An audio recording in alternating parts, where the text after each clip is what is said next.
Once my male child informed me I was excluded from his home during the winter holidays. I grinned, entered my vehicle, and dialed a single number. Before the start of January, I ensured their housing installments were terminated. That was merely the opening move of my strategy. Equity had to be reclaimed and conceit penalized. You will hardly credit my following actions. Before moving forward, kindly join our community and share your location in the feedback section. I mentioned I could prepare my well-known poultry dish this season as I sank further into Thomas's hide sofa. The recipe with the classic dressing your parent Clara adored. Recall how she frequently claimed it surpassed her own ancestors' version. Those syllables lingered in the heated atmosphere, blending with the aroma of Penelope's pricey, scented waxes. Thomas moved next to me, his gold band reflecting the glow from their massive holiday evergreen. His physical stance shifted, spine curving as though he anticipated a strike. "Father, sadly, you are not invited here for the Christmas festivities." The statement struck me with the force of an actual punch. Oh, I blinked, convinced I had misunderstood. "What is your point? For what reason would I be uninvited?" Thomas was unable to face me, his attention locked on the stone tea table. The specific piece I had assisted him in selecting last spring when Penelope decided their previous decor lacked elegance. Penelope's parents are visiting, and they would prefer it if you were absent. My palms turned icy. They would prefer it. It is simply less complicated this way, Father. You are aware of her relatives' feelings regarding heritage. They possess their own method of conducting affairs. His tone grew quieter with every syllable, as if he were collapsing internally. I scanned the parlor, viewing the fabric drapes I purchased when Penelope expressed concerns about seclusion, the timber flooring resulting from my additional home loan, the ceiling trim that pushed my borrowing limit to the edge. Every bit of this residence carried my marks, my hardship, my devotion to my child. Their own method, I echoed slowly. "And which method is that, Thomas?" He recoiled. "Father, I beg you not to increase the difficulty of this situation." Through the kitchen portal, I spotted Penelope's fresh culinary mixer. The high-end model she claimed was vital for her seasonal cooking phase, which endured for precisely 21 days. $2,000 of my funds resting there, likely utilized twice since the fall. Where shall I inhabit during the holiday then? The inquiry emerged more softly than I had planned. Thomas's expression broke. "Perhaps you could. I am unsure. Perhaps visit Great Aunt Sophia, or we could arrange something. The following weekend." The following weekend? As though the holiday were merely another consultation that could be shifted for ease.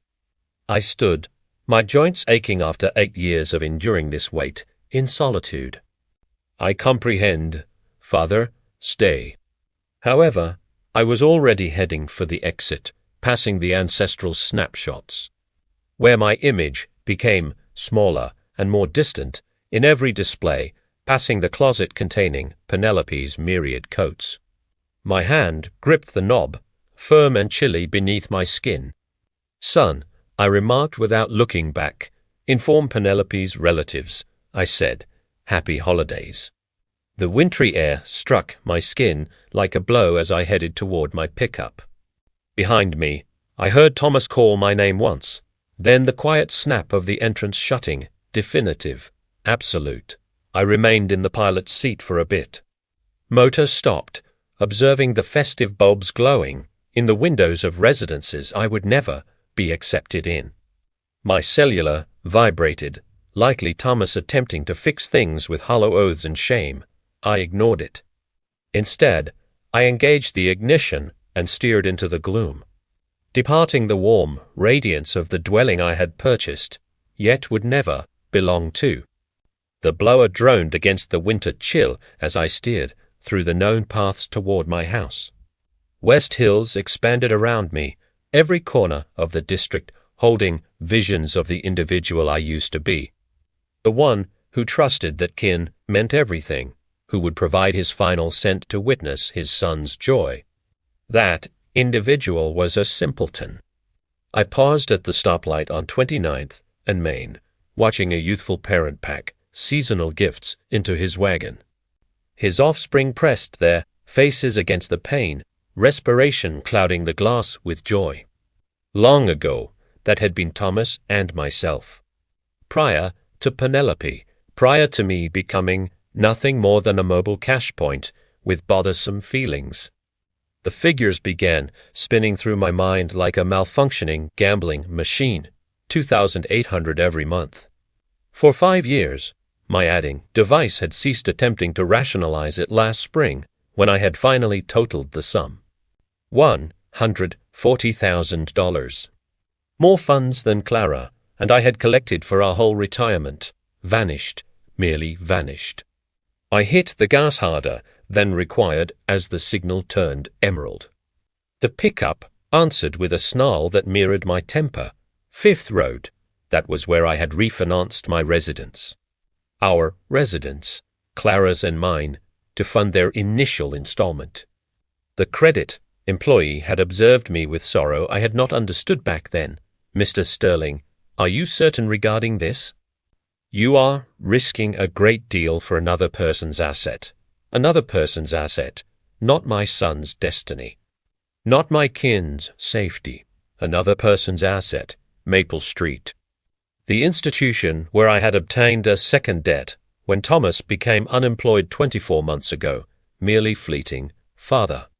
Merely until I recover my position.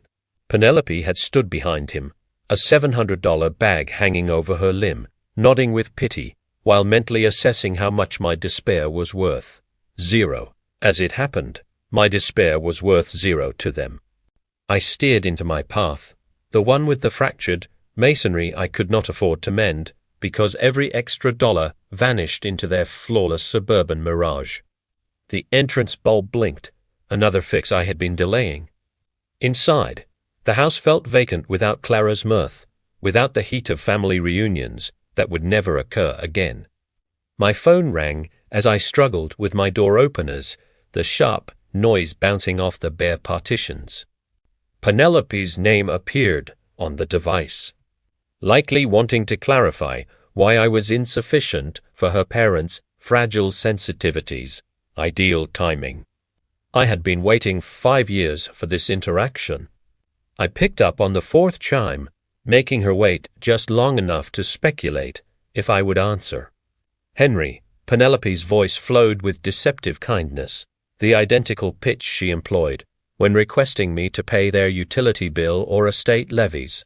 I was told about the minor disagreement with Thomas. Disagreement? I leaned against my culinary bench, still in my overcoat. I do not believe there is any disagreement, Penelope. You made your stance very evident. See, I know this seems intense, but you must comprehend my parents' view. They are very conventional individuals.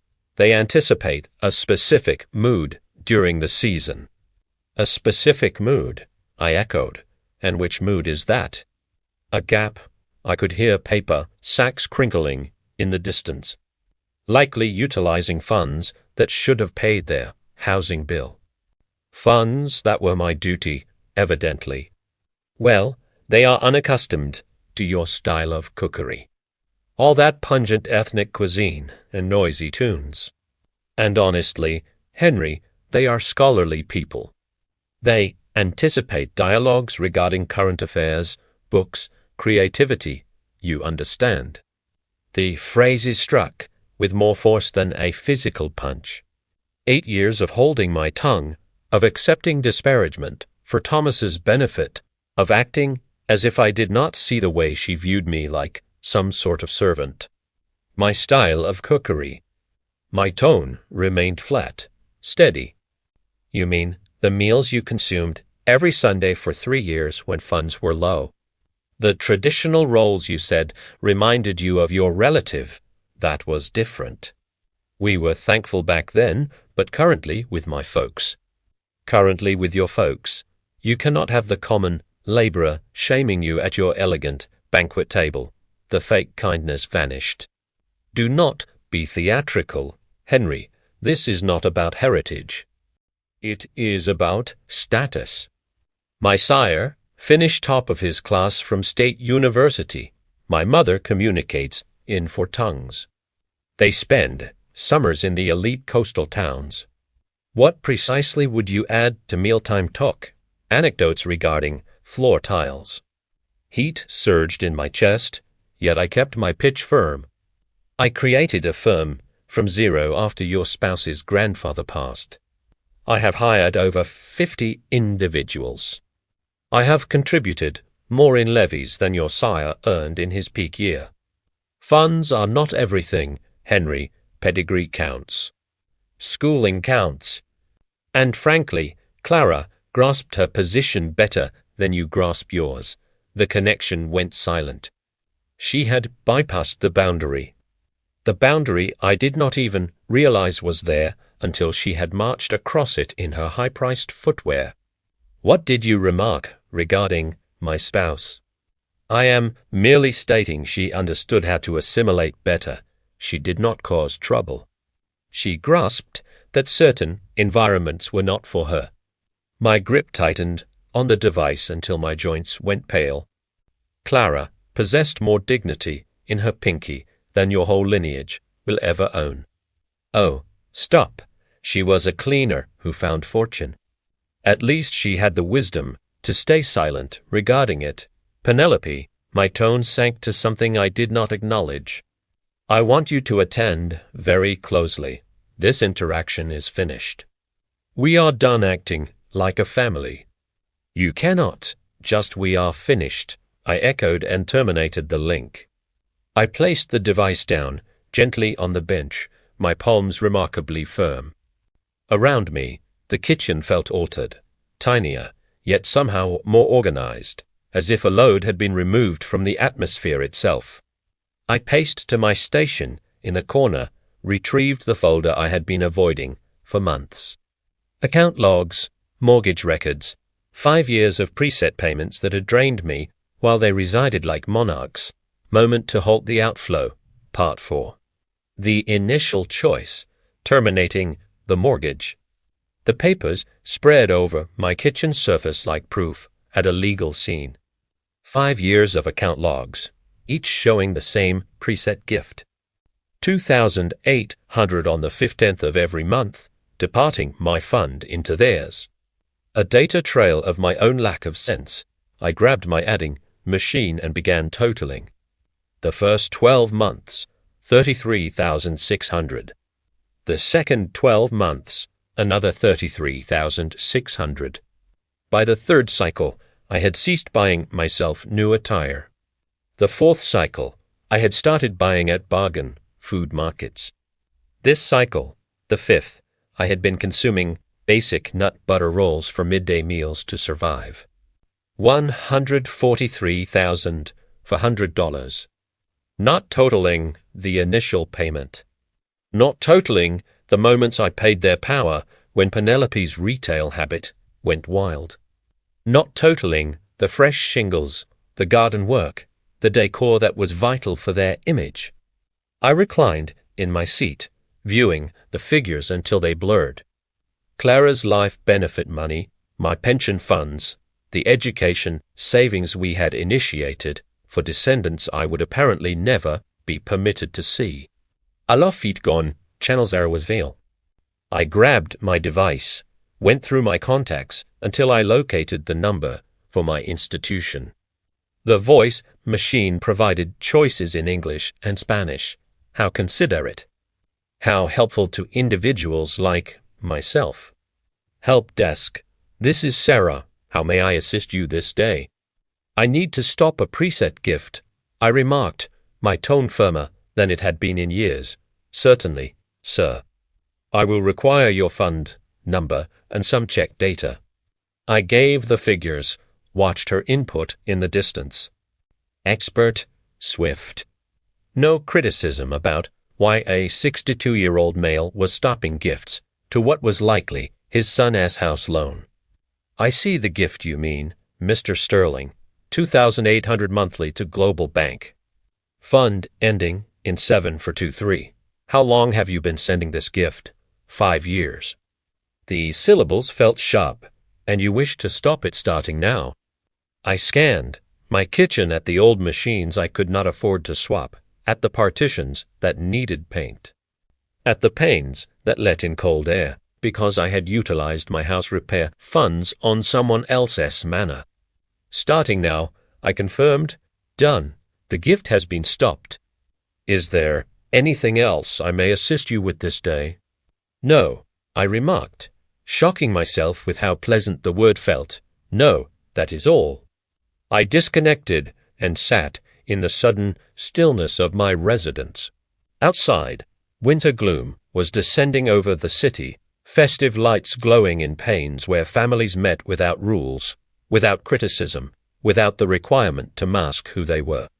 For the initial time, in 5 years, next month's finances would match. For the initial time since Clara passed, I could manage to mend my entrance light, purchase good food, perhaps even take a trip. I collected the logs, the loan records, all the proof of my charity. Then I walked to my hearth, ignited a stick, and watched 60 months of self-denial become soot. The heat felt good on my skin, better than I had felt in seasons. My device vibrated with a text, likely Thomas wanting to apologize or Penelope needing funds for something vital like fresh cushions. I did not view it. Instead, I poured a glass of the premium liquor, the jar I had been keeping for a unique event that never arrived. This evening felt unique enough. I lifted my glass to the vacant chamber, to Clara's image on the shelf, to the person I used to be and the person I was becoming. Happy holiday to me, I remarked, and meant it. Part 5. Penelope's Provocation. The following dawn came cold and bright, winter light flowing through my kitchen panes as I finished my second cup of brew. For the initial time, in years, I was not assessing how much cash would vanish from my fund in 3 days. The autonomy tasted better than the premium beans I had finally permitted myself to purchase. My device rang exactly at 10:47 a.m. Penelope's name blinked on the glass like a hazard sign. Henry, her tone held that known note of barely hidden haste. I require you to collect my folks from the city airfield. Their journey from the coast arrives at 2. I placed my cup down slowly, viewing the vapor rise toward the top. Penelope, did you overlook our dialogue yesterday? See, whatever that was regarding, we must focus on sensible things now. My folks require transport, and you are the only person with availability during the day. The nerve was incredible. Less than 24 hours after, informing me I was not worthy of sharing a meal with her kin. She anticipated me to act as their private driver. And you are requesting this because that is what kin does. Henry, they support each other. Her tone grew sharp with anger. Plus, let us be truthful. You are not my opponent. You are too fragile to be my opponent. So, just enter your pickup and collect them. There it was. The final slight hidden in an order. Which company? I inquired softly. Northern Air Journey 447. They will be at luggage area carousel 3. And Henry? They are expecting someone who can manage their cases correctly. Do not shame us. I could hear her digits clicking against something solid. Likely her stone bench, the one I had funded when she chose cheap material, was not enough for her parties. Naturally, I remarked, I will handle everything. Good, and put on something perhaps that navy shirt you donned for Thomas's ceremony. They noticed details like that. The line went silent. She had not even voiced gratitude. I reclined in my seat, viewing my device's dark glass. 2 o'clock. Journey 447. Luggage area carousel 3. I looked at the clock over my basin. 10:52 a.m. Ample time. I poured myself another cup of brew, added more sweetener, and opened yesterday's paper to the puzzle I had not finished. 7 across delayed graph characters. The solution would arrive eventually. Part 6. The Airfield Ambush. At 2:15 p.m., I was settling into my favorite seat with a fresh cup of tea and the Sunday paper. The puzzle from yesterday sat finished on my table. Delayed gratification had been postponement. My device vibrated against the wood. Penelope's name. Again, I let it chime. The winter sun angled through my parlor panes, heating the area where I had spent so many solitary nights, totaling the cost of my charity. Today, the stillness felt different. 1. Deliberate. 2:47 p.m. The device vibrated once more. This time, I could view the start of her message. Father, where are you? Mi Folcar. I flipped the device over and went back to the athletic news. The home team had failed again. Certain things never altered. By 3:30, my device had vibrated 6 times. I had finished the paper, prepared a second pot, and started sorting the messy drawer in my kitchen. Incredible what you could do when you were not sprinting around, serving individuals who viewed you as their private porter. The 7th ring came at 3:45. Instead of Penelope's name, I saw an unidentified figure. Likely her folks borrowed a device at the airfield. I let that one chime, too. Outside, a neighbor was fixing festive lights on his porch. His kids sprinted around the lawn with the wild spirit that only winter afternoons could provide. Standard families doing standard things. No one was stuck anywhere, waiting for an individual who would never arrive. 4:50. Meter my device started ringing, did not halt. Penelope, then the unidentified figure, then Penelope once more. The vibration became steady, like a trapped bug against a pane. I walked to my kitchen and pulled my home phone from the wall. Then I switched my mobile off entirely. Absolute silence. I prepared a toasted cheese roll and warmed a tin of red soup. Easy food I had not allowed myself in months, because every food scent had gone towards surviving while funding their life. The cheese softened perfectly gold. The soup steamed in my favorite cup. Outside, the cold sun was already starting to descend, throwing long shadows over my garden. Somewhere in the city, 3 individuals were likely standing in an airfield lot, debating about cab costs and wondering how their private servant had the nerve to strand them. The notion made my soup taste even better. By 5 p.m., I had consumed dinner, packed my washer, and was thinking about what film to view. It had been seasons since I had a whole evening to myself without fretting about crisis requests for funds or late favors. I was reaching for the control when someone began hitting my front entrance. Not tapping, hitting. The kind of forceful striking that shook the structure and signaled pure rage. I set my tea down and paced slowly toward the noise, already knowing exactly who I would see on the other side. The hitting grew stronger as I reached the entrance, every strike more fierce than the previous. Through the view hole, I could see 3 figures packed on my tiny porch, like predators circling a target. I opened the door to find Arthur's Scarlet face inches from mine. "What on earth is wrong with you?" he yelled, shoving past me into my parlor without an invite. We waited at that cursed airfield for over 3 hours. Beatrice followed him, her usually tidy hair messy, her mouth pressed into a line of pure spite. "This is totally forbidden conduct from someone your age, Henry, truly savage." Penelope arrived last, her coat mess, her paint smeared. "You shall may do es." "Do you?" possess any clue what you have done. My folks had to pay a $40 cab because you decided to get out of my residence. My tone sliced through their group of anger like a blade through cloth. They halted, mid-shout, stunned by the metal in my pitch. Pardon me. Arthur's face went from scarlet to violet. You do not get to make orders here, friend. Not after what you did today. This is my residence, I remarked softly, not shifting from my spot by the entrance, and I want you gone now. Beatrice stepped toward me, her tone flowing with the kind of pride she had developed over years of looking down on individuals like myself. Henry, you clearly do not grasp the scale of your error. My spouse has links throughout this town. Trade links, social links. You cannot treat individuals like us this way and anticipate this was a point for you. I interrupted, meeting her look firmly. A point regarding your extreme conceit and your bad treatment of individuals you deem beneath you. Penelope's jaw dropped. A point?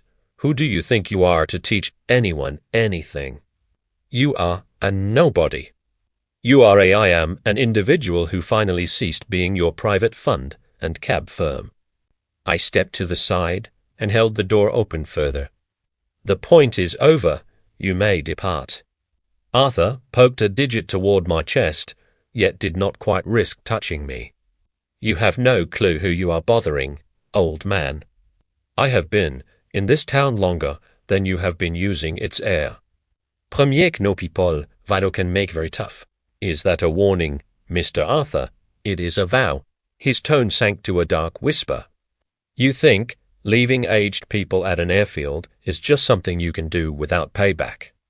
You are about to learn exactly how incorrect you are. Beatrice nodded, her grin sharp enough to slice stone.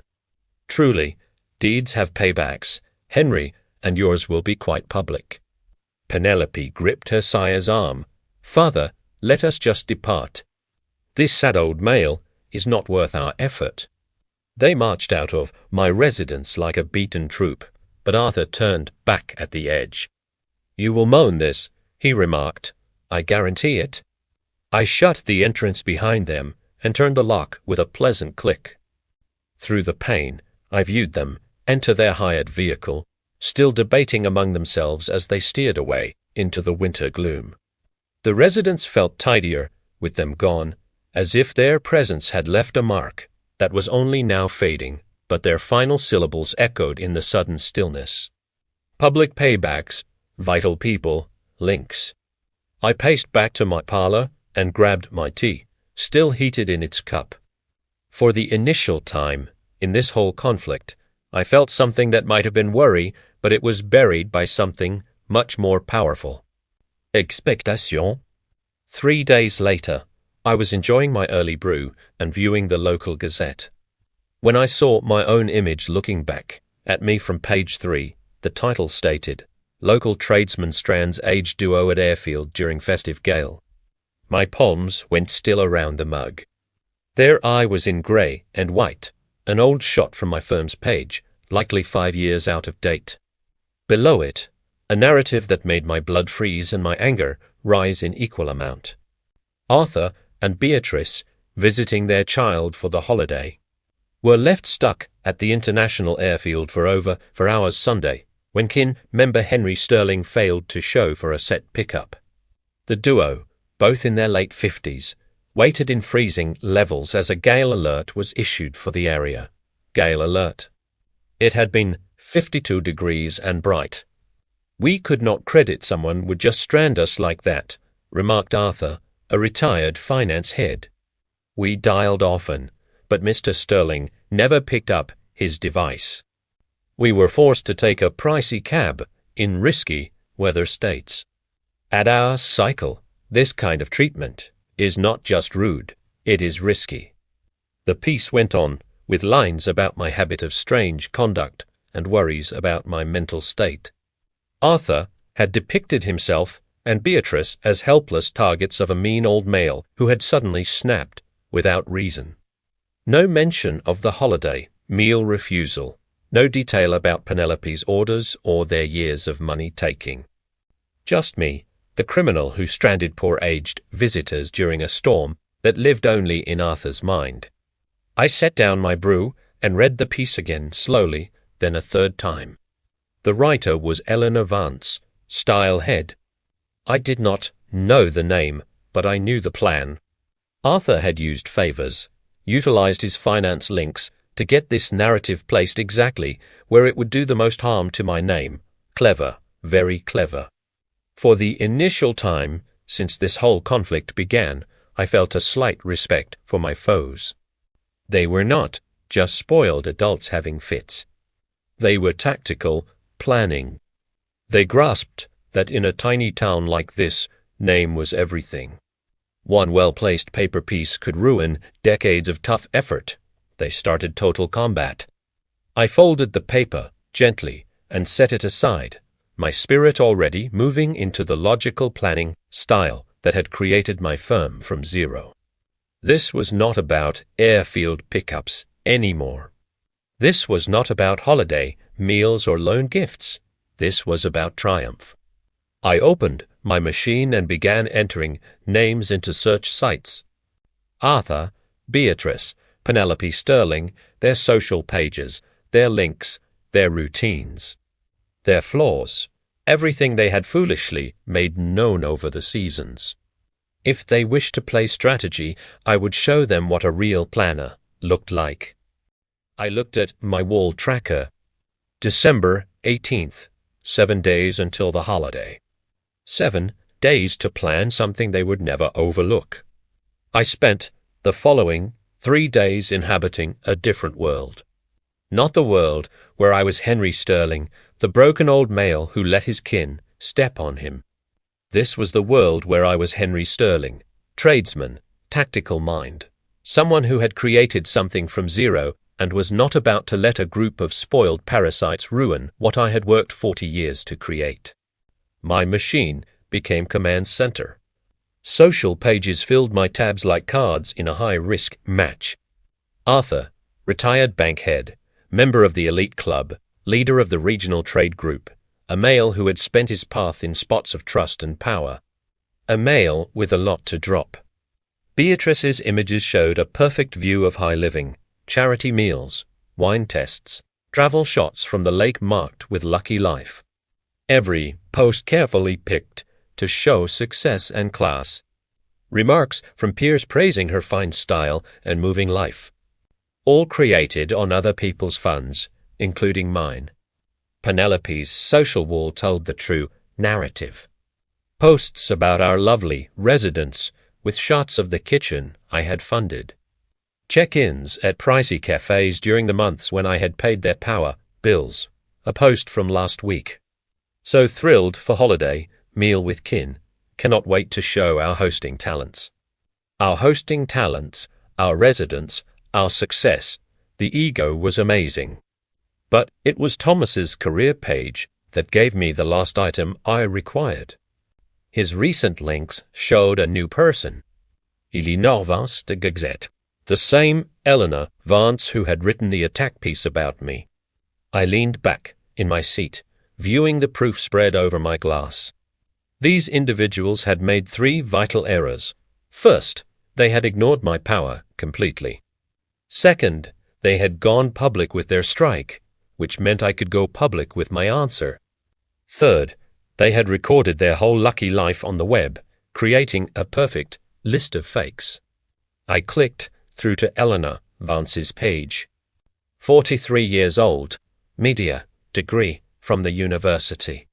15 years at local papers, no prior link to finance.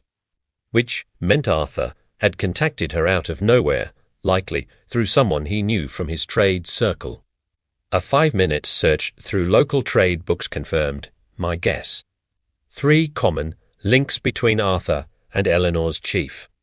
The narrative had not just appeared, son d'un purpose bigéneur.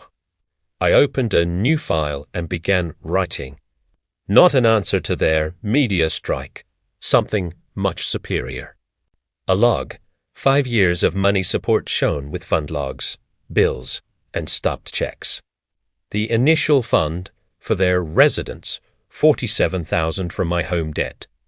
The kitchen fix when Penelope chose stone benches were vital. 18,000 from my credit line, 60 monthly loan gifts of 2,800 each. 168,000 and rising, $250,000. More than I had spent on myself in the last 10 years. My device vibrated with a text from a figure I did not know, likely Penelope, trying a new way. I ignored it and kept acting. By nightfall, I had everything sorted in a folder thick enough to stop a horse. Fund logs, bills, shots taken from their social pages, showing off items I had paid for, a printed version of the paper piece with my ink, notes in the sides showing each lie and twist. I looked at my wall tracker. December 24th was marked in red. Not because it was the holiday, but because it was the ideal day for equity. According to Penelope's web events, they were hosting a holiday meal for 12 individuals. Kin, peers, neighbors, members of their social circle, the kind of individuals who read the Gazette and made views based on what they saw there. The kind of individuals who earned the right to know the truth. I shut my machine and paced to my kitchen where I had left my fine lens. The one I had purchased years ago to record work sites for my trade. Moment to put it to work, recording something else completely. Tomorrow was holiday eve. Tomorrow, Arthur and his kin were going to learn what occurred when you started combat on someone who actually grasped how to fight. Holiday eve dawn arrived grey and chilly, the kind of local winter day that made you thankful for heated houses and family meetings. Too bad I would not be accepted at either. But I had other plans. I laid out my proof like a counselor preparing for court. Fund logs sorted by year. Each monthly gift marked in yellow. Bills placed by date showing the trend of my support for their life. Shots printed from their social pages. Penelope's new gems, their travel shots, the pricey festive items currently decorating the residence I had helped them possess. All of it copied 12 times, one for every meal guest. The paper piece went on top of every pile, my red ink, notes seen in the sides. Lie written next to Arthur's lines about risky weather. False, next to the claim about my strange conduct. Missing detail, marked where they had failed to cite 5 years of money support. I dressed gently in my best set, the dark blue one I had donned for Clara's service. Tidy and ready for another kind of end. Today I was saying goodbye to the male who had been a carpet for his kin. Tonight I would be someone who ordered respect. At 6:30 p.m., I packed my case with the proof sets and steered to the Park District.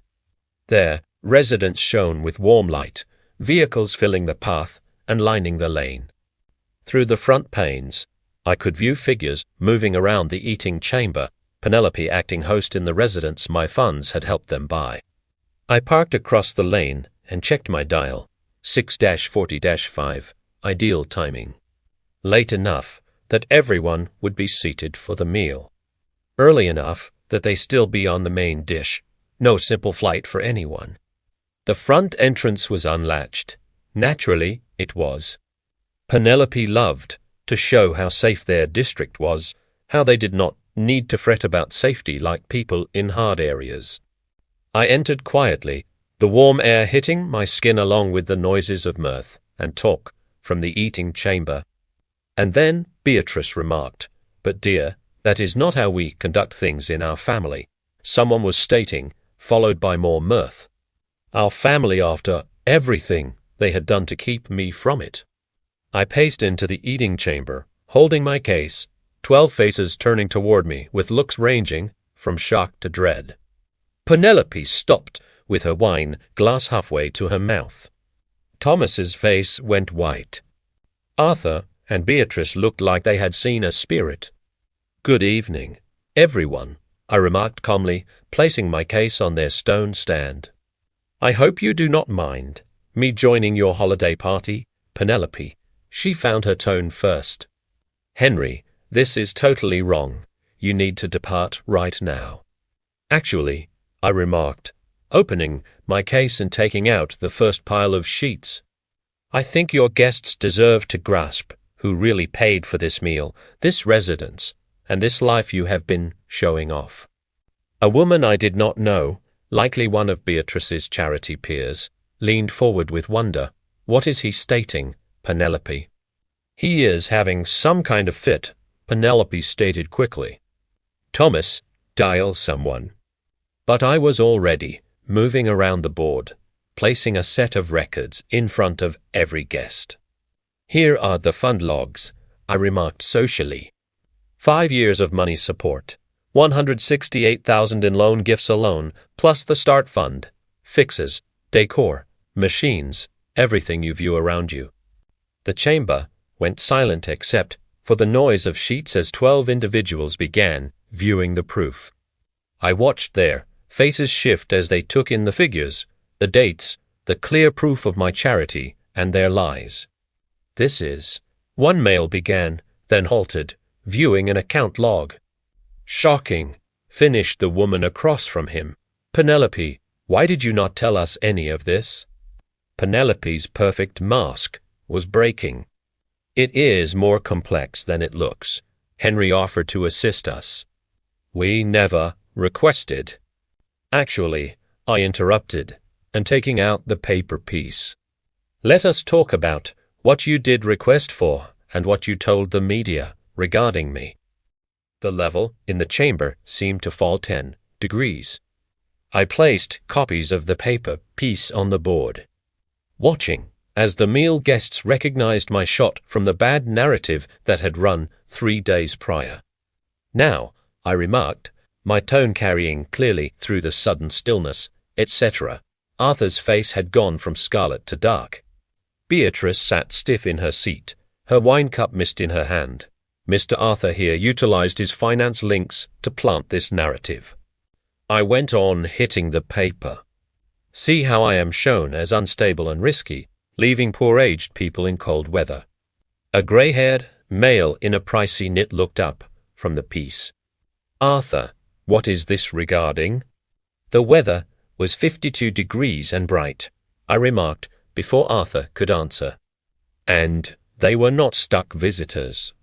They were Penelope's parents arriving for the holiday meal I had been kept from joining because I was not good enough for their peers. Beatrice finally found her tone. That is not, we never stated you, never stated what, Beatrice. I took out my device where I had saved several of Penelope's social posts. That I was too low status for your parents. That my ethnic, meals and worker talk would shame you in front of your scholarly peers. The woman I had named as one of Beatrice's charity peers shifted poorly. Beatrice, surely you did not. He is twisting everything, Arthur Yele, but his toes. This male has serious mental health points. The weight of aging, money issues. I nearly laughed. Mr. Arthur, I have been supporting your child and son-in-law to the amount of nearly 3,000 a month for 5 years. The only money issues here are the ones you are about to possess. I turned to speak to the whole board. These individuals have taken 200,000 from me while calling me names behind my back. They have shifted my son against me, kept me from kin meetings, and when I finally stood for myself, they tried to ruin my name in the paper. Thomas spoke, for the first time, his tone barely over a breath. Father, I did not grasp about the paper. Your spouse grasped, I remarked softly. And her parents planned it. They turned me into a villain for refusing to be their private cash point and driver. The social mix in the chamber was shifting like earth plates. I could view it in the guests' faces, the slow realization that everything they had been told about tonight's kind hosts was created on lies. Tivrong, remarked Age Windems, viewing the fund logs. Arthur, how could you let your child take profit of this male's charity, then strike him publicly when he halted it? Arthur's tidy front was falling. You do not grasp the whole state. I grasp perfectly, the woman cut in. This male has been supporting your kin money-wise while you treated him like hired aid. And when he finally said no, you tried to ruin his name. Beatrice's tone came out choked. He stranded us at the airfield. After you told me I was not invited at the holiday meal because my being there would be wrong for your parents, I remarked calmly.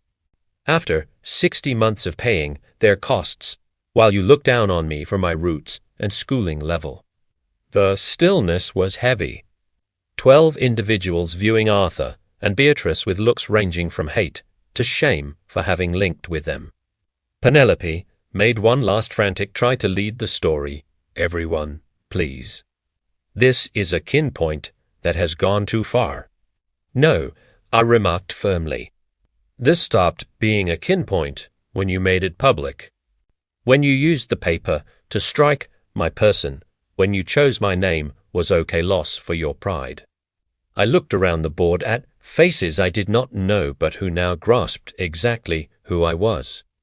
I wanted you all to grasp the truth before you read about Henry Sterling in the paper once more, because you will read about me once more, but next time it will be the true narrative. I shut my case and fixed my tie. Have the rest of your meal. It is the last one I will be paying for. As I paced toward the entrance, I could hear the noise starting behind me. Voices raised in blame, inquiries wanting answers, the sound of a tidy social mask falling apart. It was the most lovely holiday music I had ever heard.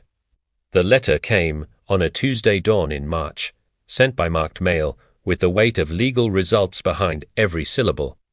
I signed for it at my front entrance, seeing how the spring air smelled of fresh start and chance instead of the winter gloom that had marked those dark holiday days. Notice of failure, the cover stated, final call for payment. Inside, 3 months of missed loan gifts had found Thomas and Penelope like a wave of truth. $8,400 in debt, 14 days to bring the fund current, or face losing the residence I had helped them buy. I set the letter aside and went back to my brew, reading it the way you would read news about distant storms. Interesting, but not your problem anymore. My device had been ringing for weeks with more frantic calls. Penelope's figure blocked after the first wild message. Arthur and Beatrice, whose social spot in the city had vanished like dawn fog after their holiday meal shame. Even Thomas, whose calls I had been missing out of a mix of ire and wonder about how long it would take him to drop his pride. The answer, clearly, was 97 days. He hit on my entrance that Thursday night, no longer the sure male who had kept me from the holiday meal, but someone who looked like he had aged a decade in 3 months.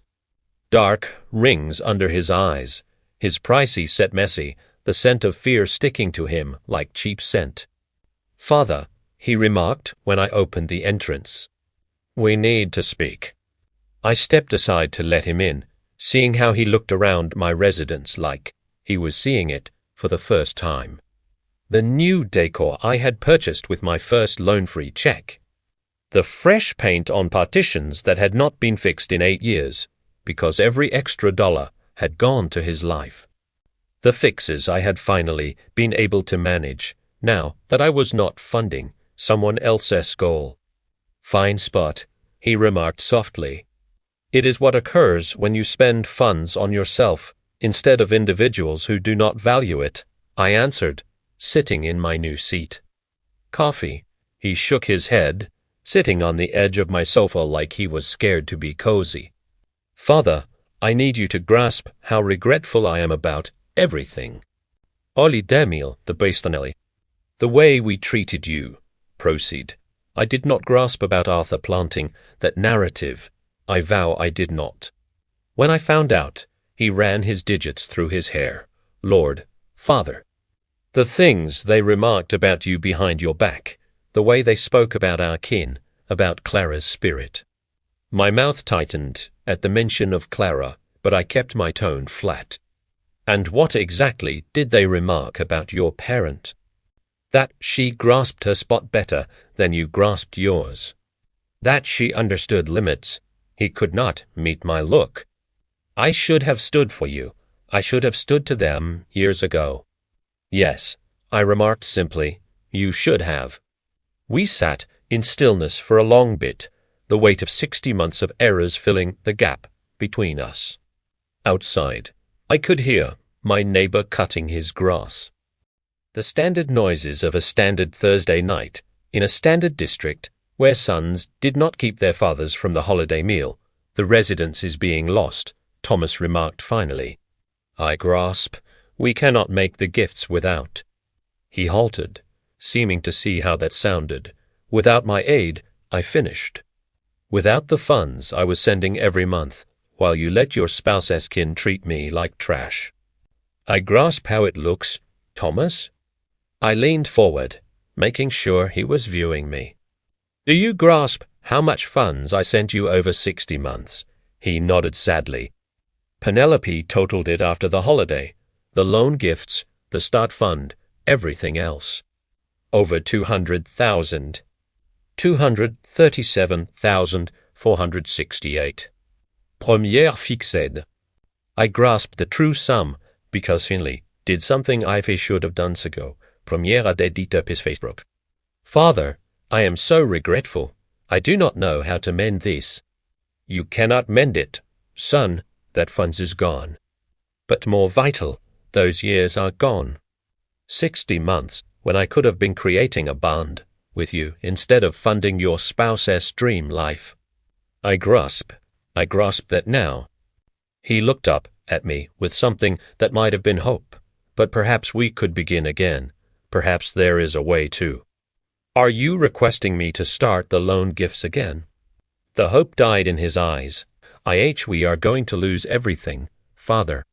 The residence, Penelope's respect for me, her parents' nod. I do not know what I will do. You will solve it, I remarked not unkindly. The same way I solved how to live without a son who valued me. The same way I learned to spend the holiday alone while you cheered with individuals who thought I was below them. He began to weep then, softly like a male who had run out of other choices. I lost you, did I not? I chose them over you, and now I have lost you forever. I watched him for a long bit. This male I had raised and loved and sacrificed for who had let his spouse's kin talk him into the idea that his father was not good enough for their peers. Thomas, I remarked finally, you did not lose me. You gave me away. There is a gap. He wiped his eyes with the back of his hand. Is there any risk, any way you could excuse me? I excused you months ago, I remarked, and meant it. But excusing does not mean returning to the way things were.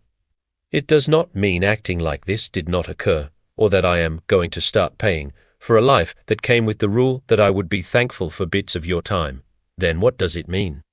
I stood and paced to my shelf where Clara's shot sat next to a new image.